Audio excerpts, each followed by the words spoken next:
actually had a video lined up for today talking about what happened to Donald Trump. That, of course, was before the big news came out this morning. So, what I wanted to discuss, and I'll break this down in this video, but the original thing that I want to talk about was the debate performance the other night. And what happened to the Donald Trump that we saw in debates during the primary season and with Hillary in the 2016 cycle versus the Donald Trump we saw this past week? What happened? Because it didn't seem like the same clever person. It just seemed like someone who was completely off the rails. And a lot of that Trump wit seems to still exist. Well, of course, the big breaking news come out today. President Trump tested positive for COVID. Not good. Not only is President Trump positive, First Lady Melania Trump also testing positive for COVID-19. What is worse is how many people he's potentially been in contact with. Who knows who he could have spread this to. Now, a lot of people know I've kind of reached the point where I don't believe that the COVID pandemic is as terrible as a lot of people make out that it is. I feel like this is too overblown. There's ways we can do things to help prevent the spread of the virus, but we're having to open these businesses up because clearly the government was not just gonna spend to keep actual business afloat. They were just gonna spend to bail out Wall Street. So, really had no other choice for these people to survive. And the problem was, even still, a lot of chains have gone out of business. Just to name a few places right in my own backyard, local Western store, Lebo's, gone. Pier 1, completely gone out of business. There was a local frozen yogurt shop, Yogurt Mountain. They're gone. And there's another store, oh god, Steinmart, gone. They're done. So COVID already took its toll on a lot of people. They lost their jobs. Their stores went out of business. Not necessarily a lot of those were mom and pop shops, but you get the point. I mean, people took a real big hit because of this, and their businesses are now suffering or gone. So we had to get the economy reopened, but what's dumb is now that you've got restaurants and things like that are opening back up, they sit there and tell you got to wear a mask to the table, but obviously I take it off when I get to the table, right? I mean, to me, that's just asinine. Really, if you're that paranoid, don't go out to eat, okay? But whatever. At least Walmart has finally had enough sense now to allow people to enter through one side and exit out another. But back to President Trump. So President Trump has caught it. Now, that is going to bring up what is going to happen for the next presidential debate. Because, see, a lot of people didn't even want to see a repeat of this past Tuesday, arguably, in the first place. There was enough people who thought that it was a complete shit show already that they did not want to watch round two. Arguably, some other people are going to watch no matter what. I'll be one of those people. I'll manage. I honestly tell people, though, I'm going to be very, very, very surprised if Donald Trump does make it to the next two debates. I'm sure he could make the third, as long as everything goes well with his health. I don't know about the second because, 2-week quarantine, and if he didn't test positive until, say, last night or today, 2 weeks from now would be a Friday, and if I'm not mistaken, their next debate is going to be on another Tuesday or something, right? It's supposed to be like just under 2 weeks away. So that puts his quarantine being up after the debate. So is the debate going to be postponed for a week? Is it going to be both postponed for a couple of days? Honestly, what I expect to happen is it'll either have to be done digitally or they're going to cancel the second debate. That would be what I'm looking forward to happen, to happening here. But the other day I made a prediction. I said that because of Donald Trump's first debate performance, where his consistent loud mouthing and trying to speak over Joe Biden constantly, interrupting the man to no end, I said it was going to cost him. Now, here's what I mean by that. I paid attention to the debate, and I caught Joe Biden stumbling over himself. But I've had to go back and watch clips since then, and I've realized Joe Biden made a lot more gaffes than I originally heard. They didn't register with me. Now, I promise you, I don't like Joe Biden, so I would have been listening for the Joe Biden gaffe. So how did I miss it? I know exactly why I missed it. Because the other person was getting on my nerves. What he continued to do made me miss the fact that Joe Biden kept sticking his foot in his mouth even more than I originally heard. I caught some, but there's been some I didn't catch originally, like just how bad they were until I rewatched these clips, and I'm like, okay, wow, I didn't catch that. There's a reason why. Because my focus was on Donald Trump not shutting up, like I said in my video the other day.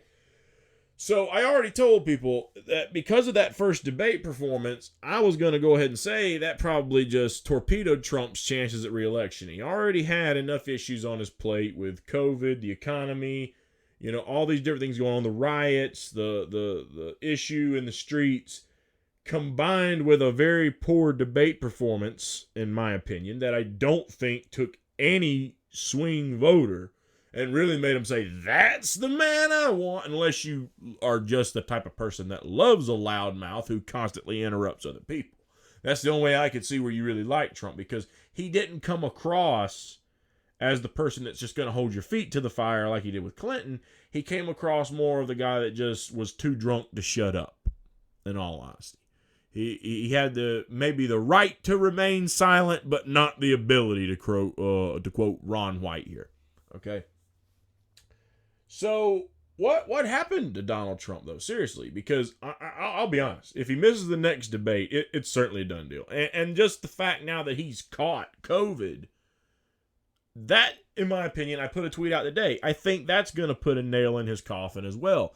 The reason why is because the mainstream media is going to take that football and run with it. Why? Because, one, we just got a book released that showed Trump knew the dangers of COVID after all, okay.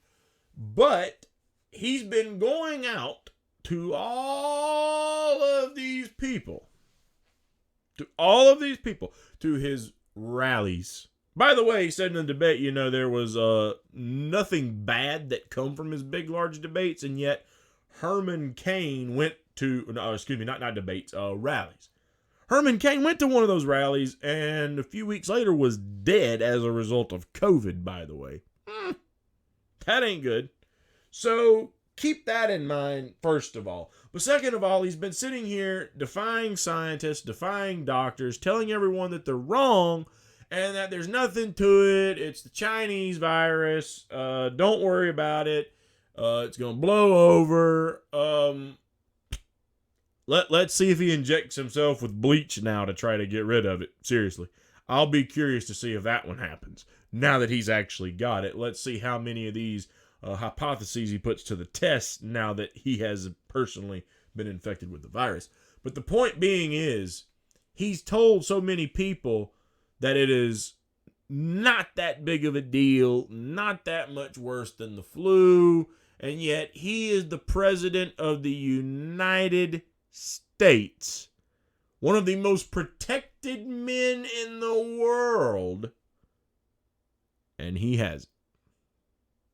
Now, is he the first world leader to catch it? No, there's been others. Boris Johnson, I know, would be one who got it, right? But the point being is, the mainstream media is going to take the fact you've been telling people not to worry about this, and it kind of isn't all that bad, and a lot of your supporters don't want to wear masks, think it's asinine, don't want to do it, but now you have it.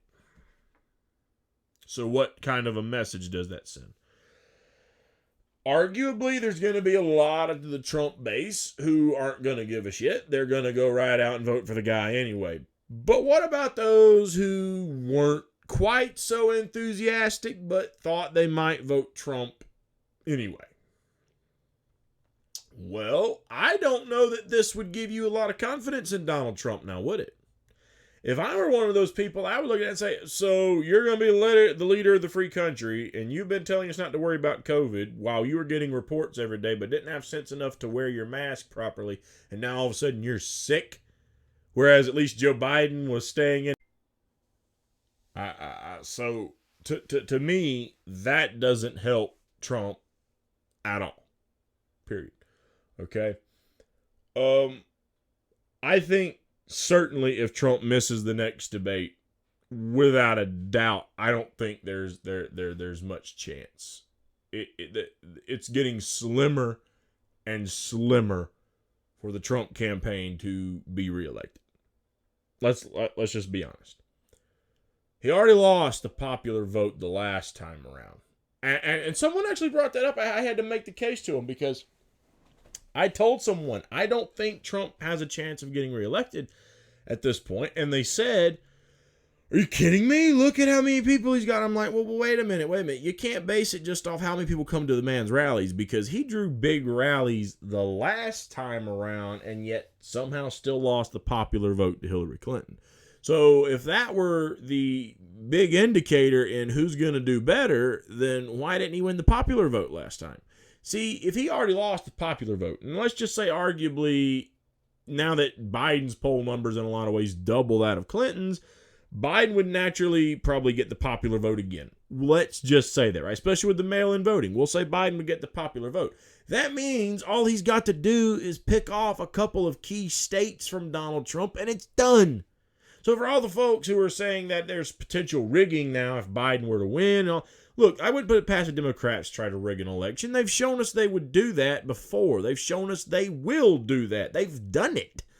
We've been shown that already. So that's not breaking news. That's nothing that's really new to the people here, for the people who at least care to educate themselves and find out about it, or don't want to listen to the corporate news. So yeah, people know the Democrats have already rigged primaries and elections and tried to screw around. We know they've done it. We know they're willing to do it. Okay, so that would not be surprising. But the problem is that they weren't able to screw Trump because he won the Electoral College. They had the popular vote, but the Supreme Court's ruled on that already. So if Biden were to win the Electoral College this time around, because he arguably probably already has the popular vote, is it that big of a surprise? What was it? Only a couple of states, and I believe a few of them were traditionally blue states. You know, the last time they were red, what did the measure media call that? Like they were the Reagan Democrats or whatever, was the last time they voted red. A lot of those North Midwest states.